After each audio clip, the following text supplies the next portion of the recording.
जय हिंद दोस्तों, मैं आशीर्वाद आपका दोस्त इन्फिनिटी वन एकेडमी की तरफ से। और आज हमें ज्योग्राफी की जो श्रृंखला जो बची हुई जो चल रही थी उसमें आज काफ़ी दिनों बाद हम ग्रहों के बारे में देख रहे हैं। और इससे पहले हमने ग्रहों के बारे में देखा था जो 8 ग्रह हैं उनके बारे में, और आज उसी का यह जो एक शॉर्ट नोट्स के तौर पे आपके लिए होगा जो किसी भी वनडे कॉम्पिटिटिव एग्जामिनेशन के रिवीजन के लिए बहुत बेहतर कारगर सिद्ध होगा। ठीक है, जिसमें हम शनि ग्रह से चालू करते हैं। शनि ग्रह यह काला शनि को 7 छल्ला, इसका शॉर्ट ट्रिक है काला शनि को 7 छल्ला। जैसे काला ग्रह शनि को कहते हैं और छल्ला का मतलब शनि को छल्ला वाला ग्रह कहते हैं और इसकी संख्या 7 है। शनि को वलय युक्त ग्रह या छल्ला वाला ग्रह कहते हैं। इसके वलय की संख्या 7 है और यह दोष भी बहुत होता है।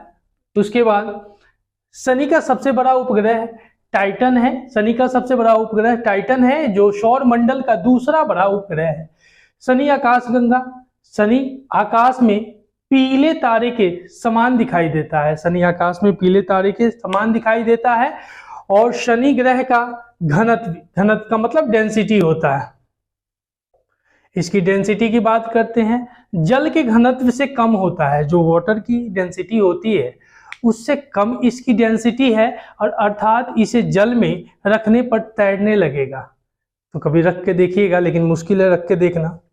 आगे अरुण ग्रह, यह इसका शॉर्ट ट्रिक है ब्याह करके लेटा अरुण क्लॉकवाइज यानी किस दिशा में? इस दिशा में, क्लॉकवाइज। एंटी क्लॉकवाइज कहेंगे तो अपोजिट होगा। तो यह शॉर्ट ट्रिक है याद करने का, ब्याह करके लेटा वरुण क्लॉकवाइज, जिसमें ब्याह का मतलब विलियम हर्शेल अरुण ग्रह की खोज करता विलियम हर्शेल, जिसमें लेटा का क्या होगा? लेटा हुआ ग्रह इसे कहते हैं और उनको लेटा हुआ ग्रह कहते हैं। और क्लॉकवाइज चलता है, इसमें क्लॉकवाइज चक्कर लगाता है। इसी तरह से वह क्लॉकवाइज चक्कर लगाता है। ध्यान दीजिएगा, याद करने का तरीका क्या है? ब्याह करके लेटा अरुण क्लॉकवाइज। अरुण को लेटा हुआ ग्रह कहते हैं और इसकी खोज विलियम हर्शेल ने की थी। विलियम हर्शेल द्वारा इनकी खोज की जाती है। और शनि, उसके बाद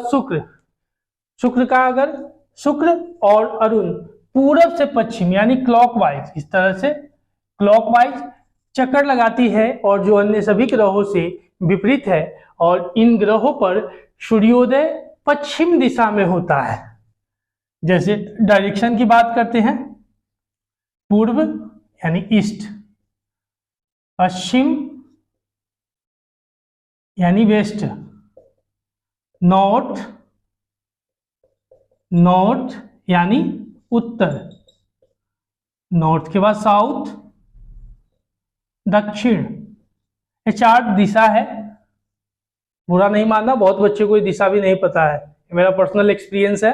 डायरेक्शन का नहीं पता है, नॉर्थ का पता है तो नॉर्थ का दक्षिण बोलेगा, कुछ बोलता है। तो इसलिए जरा इसे देख लेना, ठीक है।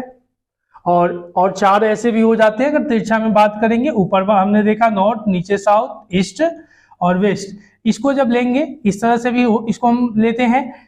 जब रीजनिंग वगैरह का क्वेश्चन सॉल्व करते हैं तो इसमें देखिएगा नॉर्थ साउथ, तो ऊपर वाले में नॉर्थ और ईस्ट ऊपर वाला लेते हैं और नीचे वाले में नीचे वाला लेते हैं, साउथ ईस्ट।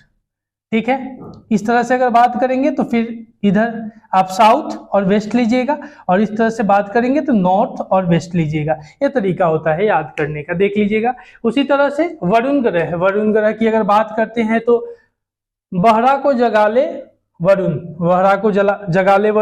यह एक तरीका है जिसमें ब का मतलब वरुण, हरा ग्रह कहते हैं। और पृथ्वी को कौन सा ग्रह कहते हैं? नीला ग्रह कहते हैं। नीला ग्रह पृथ्वी को कहते हैं। पृथ्वी अपनी नीला ग्रह कहते हैं क्योंकि इसकी मान के चलो 100%, इसमें इतना अगर परसेंट ले लिया जाए तो लैंड वगैरह, रॉक्स वगैरह इतना है। और यह जो परसेंटेज है 71% वाटर है, और जिसमें पीने के योग केवल 3, जैसे टोटल 100% मान लो और 100% में केवल 97% सॉल्टी वाटर है। और इधर अगर हम बात करते हैं 97% सॉल्टी वाटर है, मतलब खारा पानी है जो समुद्र की पानी है, और 3% फ्रेश वाटर है।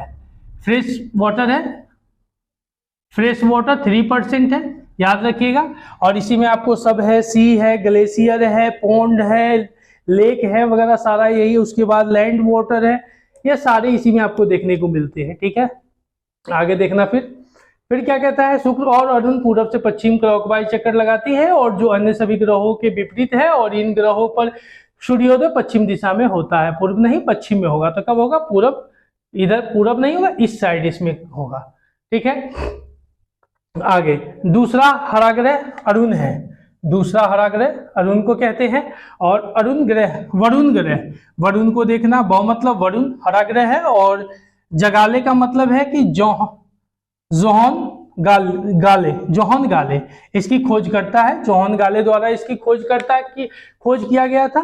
अरुण, इसमें अभी देखा हमने कि इसका क्लॉकवाइज चलता है, और इसमें विलियम हर्टसेल अरुण की खोज करता है। वरुण के अगर खोजकर्ता की बात करेंगे, जोहन गाले है, और वरुण को हरा ग्रह कहते हैं, और इसकी खोज जर्मन खगोल, इसकी खोज जो है अगर बात करते हैं जर्मन खगोलज्ञ जोहन गाले ने की थी, और इसकी दो बड़ी उपग्रह टाइटन और तथा नेरीड है, टाइटन और तथा नेरीड इसकी दो उपग्रह है। आगे देखिएगा, उसके बाद चंद्रमा के अध्ययन करने वाले विज्ञान को सेलेनोलॉजी कहते हैं, चंद्रमा का जो अध्ययन करता है उसको सेलेनोलॉजी कहते हैं। और चंद्रमा तक आपकी पहुंच, अगर मान के चलो चंद्रमा को मापना, अगर वहां तक हमें दूरी का पता लगाना है तो उसकी दूरी हमें किस चीज से करते हैं, चंद्रमा का अगर हमें दूरी का पता लगाना है तो इसकी हम लाइट वर्ष यानी लाइट ईयर, प्रकाश वर्ष होता है,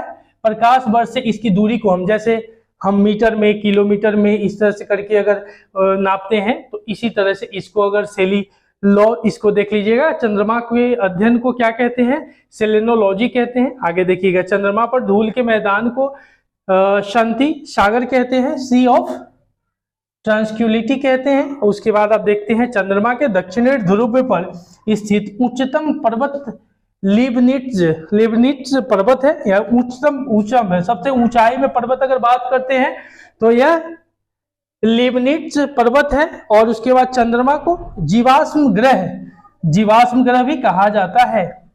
चलिए, तो वरुण ग्रह का ही कुछ और पार्ट बचा हुआ है। जैसे देखिएगा, इसमें पृथ्वी की एक परिक्रमा करने में चंद्रमा को 27 दिन 8 घंटे, प्लूटोयम, सेरस एवं चेरान को बौने ग्रह की श्रेणी में रखा गया है। और मंगल एवं बृहस्पति के ग्रह के बीच छोटे छोटे आकाश गंग पिंड स्थित है, और जिसे क्षुद्र ग्रह कहते हैं। ठीक है, आगे फोरबेस्टा एकमात्र क्षुद्र ग्रह है जिसमें नंगी आंखों से इसे देखा जा सकता है। सौरमंडल के छोर पर बहुत छोटे छोटे अरबों पिंड स्थित हैं, जिसे धूमकेतु या पुच्छ तारा कहते हैं, और धूमकेतु की पुच्छ हमेशा सूर्य से दूर होता दिखाई देता है। तो यह दोस्तों, इसमें हमारे ग्रहों के बारे में जो जानकारी थी वह इसमें हुई। अगली कक्षा में हम और किसी अन्य विषय या ज्योग्राफी के साथ ही मिलेंगे। तब तक के लिए जय हिंद। क्लास को ज़्यादा से ज़्यादा शेयर करें, लाइक करें, सब्सक्राइब करें। जय हिंद, जय भारत।